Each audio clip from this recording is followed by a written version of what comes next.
भगवान के अवतार कितने हैं। हमारे सनातन धर्म में, हमारे हिंदू धर्म में जब आपसे कोई पूछता है कि आपके भगवान के अवतार कितने हैं, तो आपको कहना चाहिए कि हमारे भगवान नारायण ने 24 अवतार लिए हैं, जिनमें 23 अवतार हो चुके हैं और 24वां कल की अवतार होना है। कौन कौन से अवतार?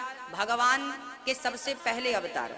अच्छा देखिए होता क्या है, भगवान नारायण ही अनेक रूप में आकर धर्म की स्थापना करते हैं।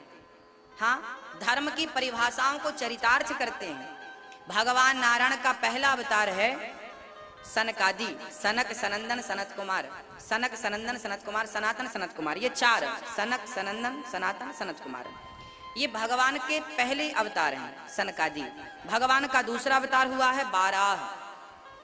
ये कहाँ से हुआ? बोले ब्रह्मा जी के द्वारा जब उन्हें छींक आई तो उनके नासिका छिद्र से बारह भगवान प्रकट भये और बारह भगवान ने हिरण्याक्ष को मारकर पृथ्वी की स्थापना की। पृथ्वी रसातल में हिरण्याक्ष ने छिपा रखा था, उसे मारने के लिए भगवान को 12 अवतार लेना पड़ा। भगवान नारायण ही नारद जी के रूप में प्रकट भये, ये तीसरा अवतार है। भगवान ने चौथा अवतार धारण किया था नर नारायण का। ये नर नारायण कौन है? धर्म की पत्नी मूर्ति के गर्भ से आप आए थे और आपने इंद्रियों को वश में करके लोगों को ये बतलाया कि इंद्रियों को वश में कैसे किया जाता है। 24 अवतार में ये चतुर्थ अवतार भगवान का नर नारायण के रूप में हुआ। पांचवा अवतार भगवान का कपिल देव जी के रूप में हुआ। ये वही कपिल देव जी हैं जिन्होंने अपनी माँ को सांख्य शास्त्र का उपदेश किया और भक्ति का मार्ग अपनी माँ को बतलाया। छठवां अवतार भगवान का श्री दत्तात्रेय जी के रूप में हुआ, जिन्होंने 24 गुरु बनाए। सातवां अवतार भगवान का यज्ञ भगवान, आठवां फिर ऋषभ देव जी, 9वां अवतार पृथु भगवान, 10वां अवतार मत्स्य मछली, 11वें अवतार में भगवान कछुआ कच्छप बने। समुद्र मंथन के टाइम पे पर्वत को पीठ पर आपने धारण किया। 12वां अवतार धनवंतरी, 13वां मोहिनी, 14वां नरसिंह, 15वां वामन, 16वां परशुराम जी, 17वें अवतार में वेद व्यास जी प्रकट भये और भगवान ने 18वां अवतार में श्री राम जी जो थे भगवान के 18वें अवतार थे। 19वें अवतार बलराम जी, 20वें अवतार कृष्ण जी और 21वें अवतार बुद्धावतार। देखिए भागवत कैसा ग्रंथ है। इस कलयुग के जब 10 वर्ष बीते, इस कलयुग के जब 10 वर्ष बीते तब व्यास जी ने भागवत की रचना की। हाँ, किसके कहने पर? नारद जी के कहने पर के। व्यास जी 17 पुराण लिख चुके थे, बड़ा मन उदास था, क्या करें क्या करें क्या करें, समझ नहीं आया। तब नारद जी ने कहा कि आप भागवत की रचना कीजिए, तब कहीं आपको शांति का अनुभव होगा। नारद जी के कहने से व्यास जी ने भागवत की रचना की।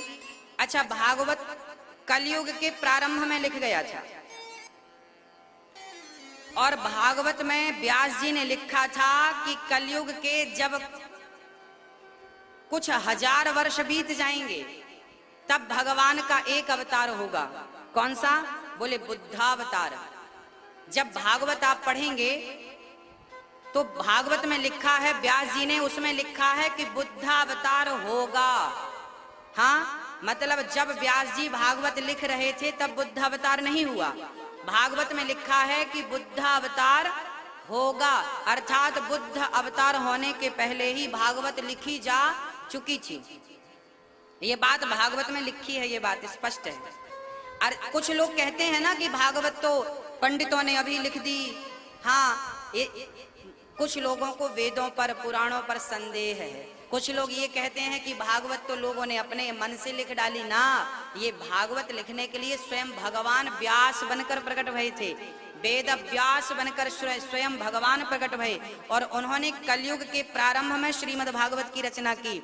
और भागवत में आने वाले टाइम पे क्या क्या घटना घटनी है सब कुछ पहले लिख दिया। बुद्धावतार होगा, किस माँ के गर्भ से होगा, ये तक लिख दिया। और कल की अवतार जो आने वाले युग में, इसी कलयुग के अंत में 23-22वां अवतार हरि अवतार जो गजेंद्र को बचाने के लिए भगवान ने लिया। 23वां अवतार हयग्रीव अवतार, जिन्हें हयग्रीव अवतार भगवान ने धारण किया। और कलयुग के आखिरी में संबल ग्राम में विष्णु यश नाम के पंडित जी के घर में कलयुग के अंत में कल की अवतार होगा, होगा, ये लिखा है। हाँ, एक होगा लिखा था बुद्ध अवतार, वो हो चुका, वो सत्य, जो बात लिखी थी वो सत्य हो चुकी। अब एक और लिखा है कि इसी कलयुग में, ये 28वां कलयुग चल रहा है वैवस्वत मनवंतर का, इस कलयुग में भगवान का कल की अवतार होने वाला है। बोलिए भागवत भगवान।